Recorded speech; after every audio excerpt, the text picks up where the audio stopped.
Aldo Prieto lo mantiene, entiendo, es un tema que está encargado también a la Dirección de Políticas y Proyectos de Transporte, perdón.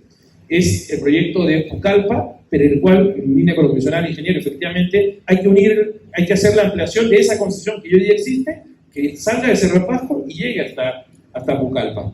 Por supuesto que hay que modernizar esa vía ferroviaria. Esa vía ferroviaria está hecha, tiene más de 100 años, necesita actualizarse de forma mayor. Hay que hacer ahí, igual que el contrato de la del Sur Oriente, necesitamos revisar ese contrato, hacer una súper adenda, ¿no? Nueva, ¿no? Y trabajar en ese proyecto, pero fundamental es el tema de desarrollar la hidrovía amazónica.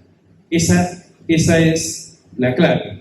Y ahí tenemos que aprovechar, yo creo que el nuevo marco de obra por impuestos permite también servicios por impuestos, pero probablemente, como te da un espacio de 5 años, va a haber que empezar en una OXI por 5 años para desarrollar esa hidrovía hasta Yurimaguas y hasta Pucallpa, para poder, mientras avanza la APP, que es la importante.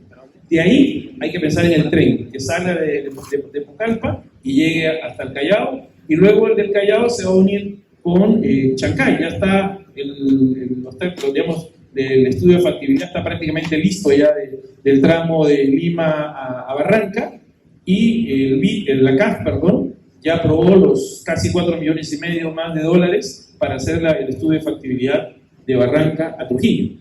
O sea, estamos hablando, ya vienen avanzando los temas, y el MTC tiene el tramo de Lima a Ica, que debería estar, entiendo, ahora en el verano. Ya está saliendo también ya ese acuerdo gobierno-gobierno, por lo cual, digamos, vamos avanzando en esta ruta que sin duda va a ayudar al desarrollo de Brasil y del Perú, por supuesto, también. Gracias. Por el sector privado tenemos un destacado empresario, líder empresarial peruano, con más de 3 décadas de experiencia en el desarrollo de mercados, el ingeniero Alfonso Velázquez Tuestas, que ha trabajado mucho en temas de innovación, productividad, promoción de exportaciones. Fue ministro de la Producción, presidente de ADEX y presidente ejecutivo de Sierra Exportadora, desde donde impulsó la diversificación de la oferta exportable de las regiones de la Sierra y la Sierra con mucha intensidad y con capacidad productiva. Siguiente pregunta para el ingeniero Alfonso Velázquez Tuestas. De concretarse la construcción de una ferrovía bioceánica, desde el punto de vista empresarial, ¿cuáles serían las oportunidades que se presentarán para el comercio exterior entre el Perú y Brasil? Gracias, Percy. Buenas tardes con todos. Bueno, indudablemente no quiero dejar de celebrar y felicitar a la Cámara Brasil-Perú por esta organización. Desde que Rafael ha entrado a gestionar esta nueva Cámara, hay una dinámica importante que ha derivado en este encuentro que hoy ya nos reúne. Y por supuesto, celebrar que el puerto de Chancay, su gerente general, nos ha reactivado esta ilusión de Brasil. Porque claro, Chancay se ha creado para atender el ingreso de productos chinos a Perú y de Perú a Asia, pero también ha despertado pues, esta codicia de toda Latinoamérica por aprovechar la reducción de costos y de tiempos que nos da este puerto para toda Latinoamérica. Bien la información del ministro Raúl, información privilegiada, por supuesto, que bueno tener un ministro de Economía de hace pocos días que nos hace saber todo lo cercano que está a hacer realidad este programa de inversiones en infraestructura. Pero no quiero dejar de resaltar lo importante recordar y que nos hace el congresista Salguana de la necesidad de acelerar, embajador, el proceso de integración. Sin eso no pasa nada, no pasa nada. Estamos años esperando. Yo recuerdo en mi época de Sierra Exportadora, iba a tomarme un minuto más porque es importante, en mi época de Sierra Exportadora, promoviendo el IRSA Sur, desarrollamos una misión, un bus completo de productores de todo el sur, Puno, Cusco, Arequipa, Moquegua, Tacna, llevando principalmente, embajador, usted sabe, nuestros quesos maduros, los quesos, ¿no? Y otra producción de la zona, y aprovechar la ruta, pues. Pasamos en Acre y Rondônia, felicidad de los productos peruanos que ya iban a llegar, estamos hablando del año 2013, 14, más de 10 años, que embajador, aún no pasa nada.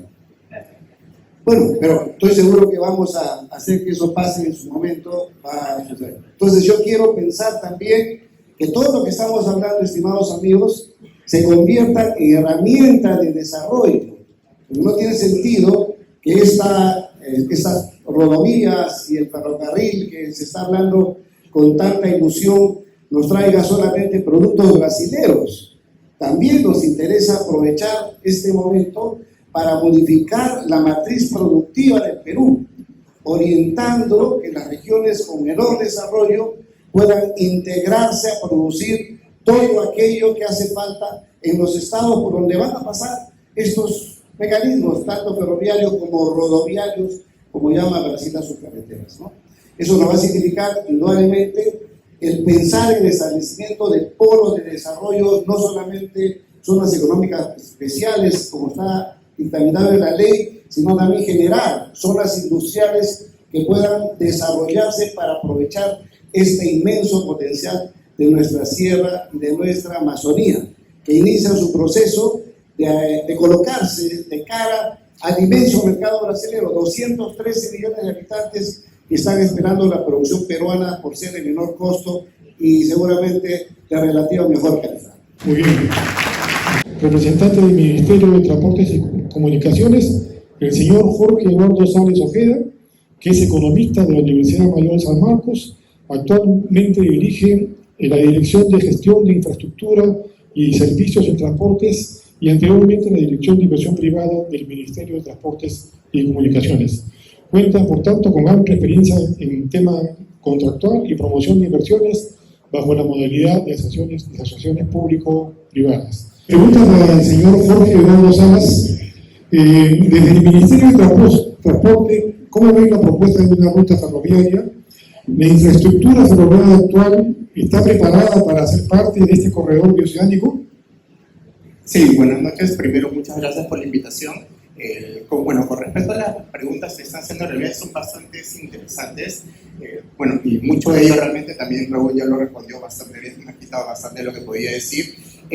Hay que tomar en cuenta en cuanto a la ruta, primero, de que el ferrocarril central, si bien es una concesión que se está manteniendo con adecuados estándares de servicio, de calidad en cuanto al mantenimiento de la vía, se trata de una infraestructura que se construyó hace casi 100 años, data de 1912. Y ahí, cuando se desarrolló, fue obviamente realizado bajo los estándares técnicos de seguridad operacional de ese entonces. Obviamente ahora, para desarrollar un proyecto de transporte masivo de carga y de pasajeros, y en este caso internacional, como es la carga que queremos atraer de Brasil hasta China, tendríamos que evaluar técnicamente y sería una vía con características bastante distintas, obviamente adecuado a estos requerimientos que le menciono. En ese sentido, una oportunidad, una alternativa que se está evaluando, justamente lo que Raúl mencionó, es aprovechar la posibilidad de la concesión actual y entrar en un proceso de renegociación. Técnicamente también todavía no está definido el trazo, que justamente eso está vinculado a la primera pregunta. Todavía no está definido lo que sería el trazo en cuál sería ese ferrocarril. Hay una posibilidad de repente de tomar un trazo distinto también en lo que habíamos visto en la conexión a Brasil. Tenemos un tema ambiental porque está muy cerca de lo que es el Parque Nacional Sierra del Divisor. De repente ahí habría que pensar el lugar exacto con el cual poder conectarse y evitar estos problemas. Y justamente con ese objetivo es que el Ministerio de Transportes el año pasado, el 2024, ya registró la idea de este proyecto, donde hay una inversión bastante considerable, que solo el costo de la preinversión estimamos que es en 80 millones de soles, pero sí consideramos que a pesar de los costos, traería bastantes oportunidades para el desarrollo del Perú y nos encontramos en la evaluación justamente para iniciar ese proceso. También nos visita, especialmente viajó desde Brasil, agradecemos mucho el esfuerzo realizado, al señor Vicente Abate, que es presidente de la Asociación Brasilera de la Industria Ferroviaria, ABIFER, y una figura clave en el fortalecimiento del sistema ferroviario brasileño.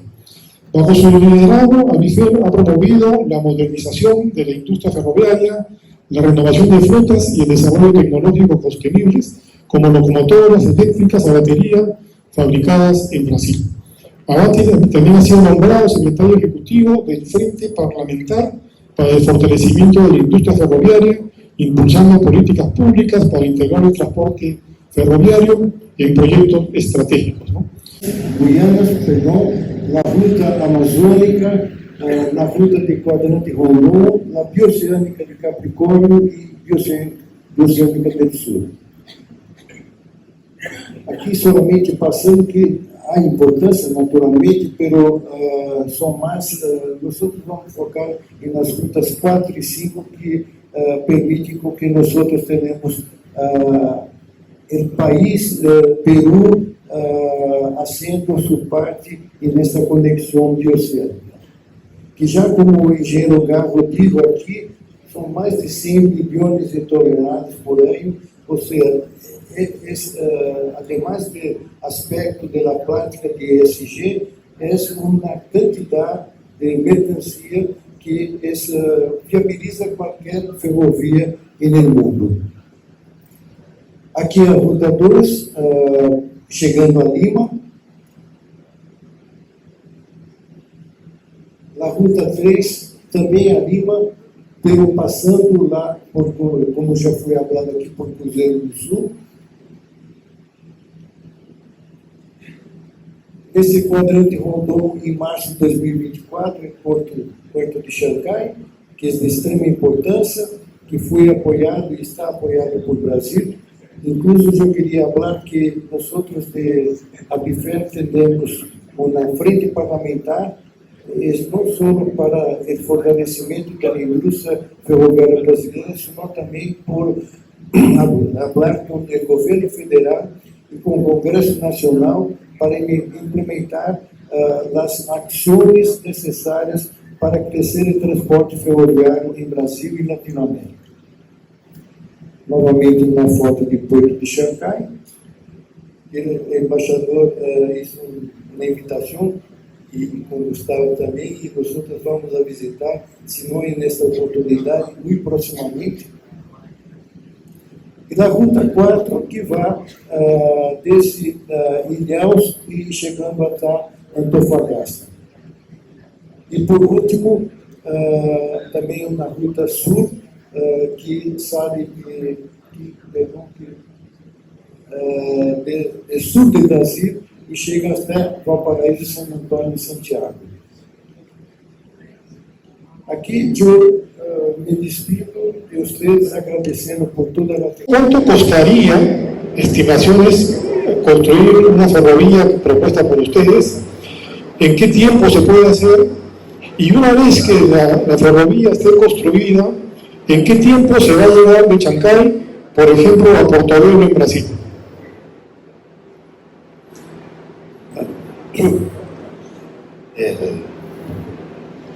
La viabilidad del proyecto pues, es técnica, ambiental y económica.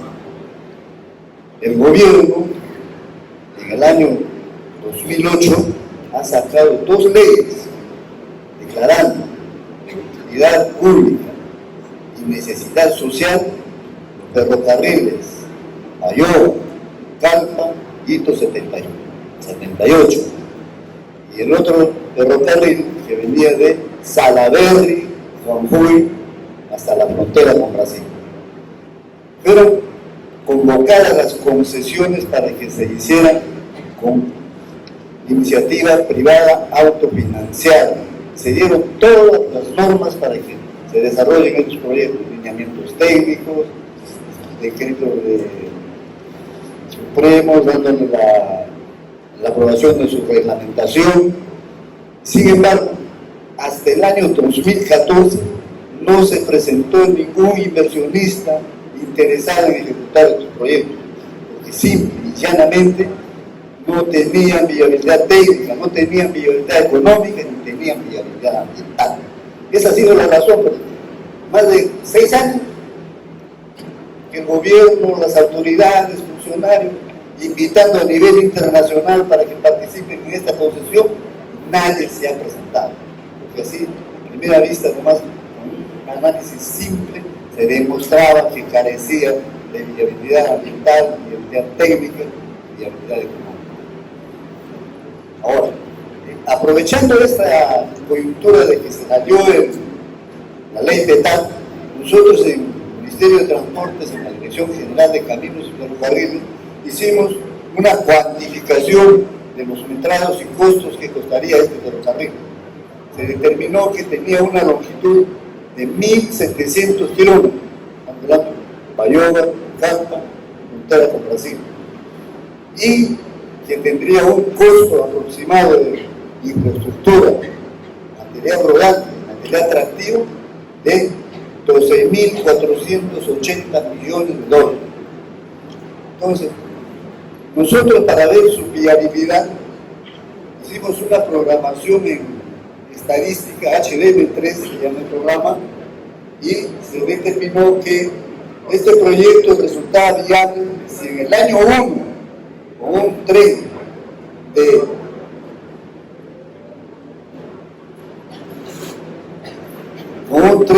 40 vagones y dos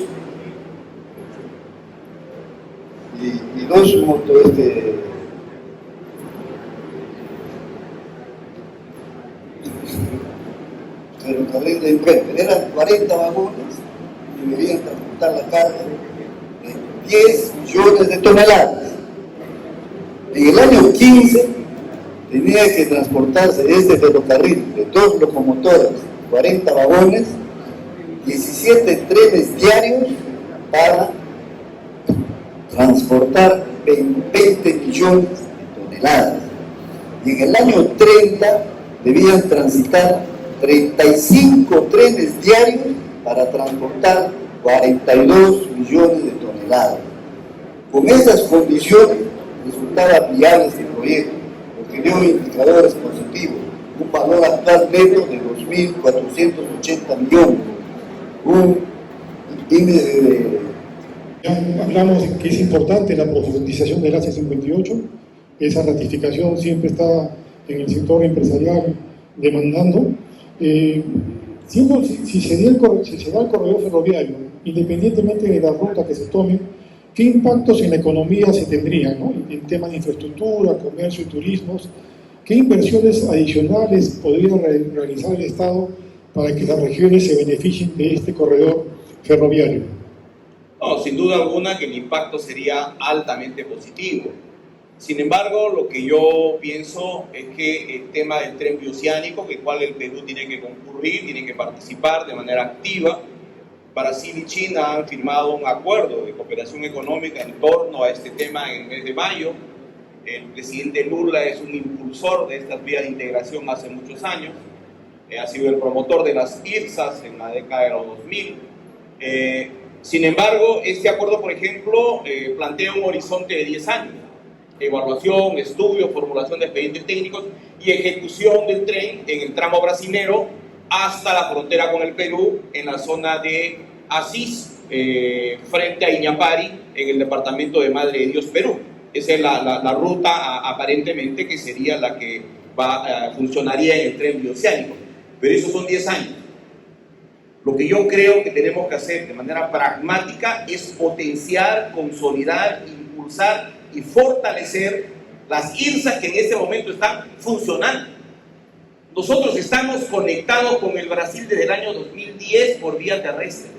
Tenemos una carretera en el sur, la Interoceánica Sur, que atraviesa todo el sur del Perú, conecta 10 departamentos y sale por Iñapari y se conecta con el estado de Acre, con el estado de Rondônia, Mato Grosso y por vía fluvial multimodal hacia el estado de Amazonas. Entonces, esas vías tenemos que potenciar y también tenemos la norte. Nos han informado acá de que ya se movilizan en esas dos rutas más de 5 millones de vehículos, pero necesitamos potenciarla mucho más. Y eso requiere evidentemente que los acuerdos comerciales, ¿no?, los acuerdos arancelarios, los temas vinculados a sanidad agraria, sanidad animal, funcionen. Que el CEBAP de Iñapari, que está en proyecto hace 20 años, se construya.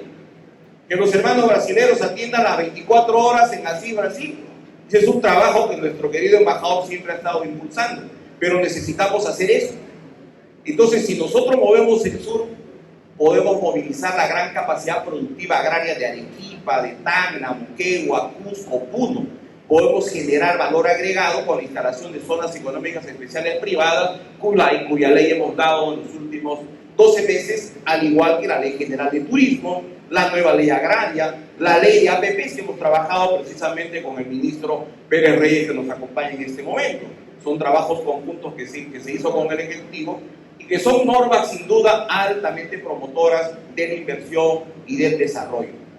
Hay que sumarse al tren, hay que trabajar en eso, hay que consolidar la relación con el Brasil, hay que llevarlo a un nivel mucho más afianzado con esta hermana república y obviamente trabajar con las CIRSAs que en este momento ya están operando. Ahí se genera más trabajo, más inversión, más carga, más movimiento. Los hermanos de Bolivia, por ejemplo, importan sus hidrocarburos por la Interoceánica Sur. Ya están en este momento en experimento, como se ha señalado, la exportación de carne de cerdo, ¿no?, por una empresa Don Porquito hacia el Asia. Además de ello, el Perú tiene 23 tratados de libre comercio, que Brasil no los tiene. Entonces Brasil puede utilizar nuestras normas de zonas económicas especiales y pueden los inversionistas brasileños, los empresarios del Brasil, venir a instalarse en Madre de Dios, en Cusco, ¿no?, para establecer plantas de transformación y generar evidentemente valor agregado y buscar economías de exportación en el Asia con otros países en las cuales el Perú ha logrado conectarse a través de los tratados de libre comercio. Gracias.